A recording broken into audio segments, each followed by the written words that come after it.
EC here, and so I want to talk about Sega, Rovio Entertainment, and why Sega buying Rovio Entertainment just makes sense. Now, for those who don't know, Sega, at the time of making this, is literally literally a few days away from closing their acquisition of Angry Birds developer Rovio Entertainment, and I want to talk about why I think this is obviously obvious, why Sega clearly wanted to get into mobile gaming, why they wanted Angry Birds, why they wanted Rovio specifically. But yeah, let's talk about it. So, Sega has never really been big in mobile gaming. Sega has always been quite big in PC and console. Obviously, they've made many acquisitions and they've obviously expanded their gaming library to include potentially hundreds of different games from different platforms. They even used to make their own consoles. So Sega is no slouch. Sega is no slouch, when it comes to the games that they own. But when it comes to mobile games, there's a very specific way and a specific sort of genres that are really popular. And Sega doesn't really have many games that fit those genres, at least not on mobile currently. Now, why Rovio made so much sense to obviously buy.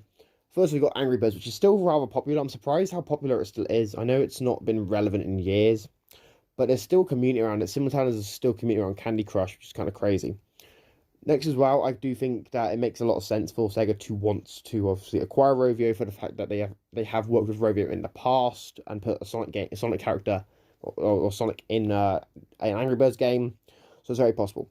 Likewise, alongside Angry Birds, there are other games that Rovio actually do own. These are more hyper-casual games and more games similar to the likes of Candy Crush, which could potentially bring in a lot more money for Sega long-term. As well, Sega has been said that they want to expand, they want to keep growing, they want to, because basically, for those who don't know, in the gaming industry, we're now in a feeding frenzy. Thanks to Bethesda being bought up and then Activision and a load of other studios, we're in a feeding frenzy where everyone is trying to get bigger so they don't go out of business. Because in gaming now, you either need to be bigger or you need to sell. There's no other way. And Sega clearly wants to be one of the big ones.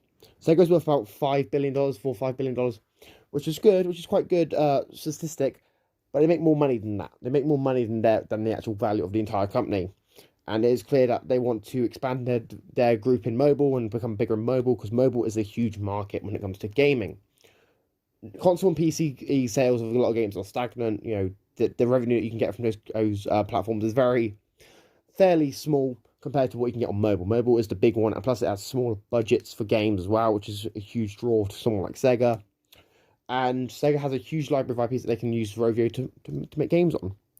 Now, what do I think is going to happen? Well, I think what Sega's going to do, Sega's going to first of all bring back a load of Angry Birds titles. So try and make some of that money. Because they're spending $776 million, which is the equivalent of 706 million euros, which is obviously the currency of Rovio Entertainment because they're a Finnish company. And they're going to fold Rovio Entertainment into Sega of Europe. So to me, I feel like what Sega needs to do, get these old games back up, obviously, because they will probably sell really well when obviously return where possible. If you can't get it due to licensing issues, whatever. But if it's just like a game that's based on that, like it's just a normal Angry Birds game, just whack them up there, make the extra money, you're fine.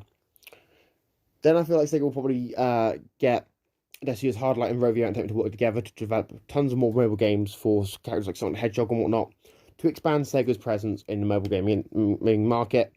And we will see how that goes. Obviously, we don't know how Sega might fail in the gaming market, or they might become huge straight away. We don't know. Anyway, guys, let me know your thoughts about this in the comments down below. Right, this is why this to me is the most logical explanation for why Sega wanted Rovio. Obviously, we all know for a fact that there is a huge market for video games and a huge market for mobile games, as gaming is the biggest industry, or biggest entertainment industry in the world. But yeah, let me know your thoughts about this in the comments down below. If you're new, make sure to subscribe, like, share, comment, turn notifications. I've been EC, and I'm signing out. Peace.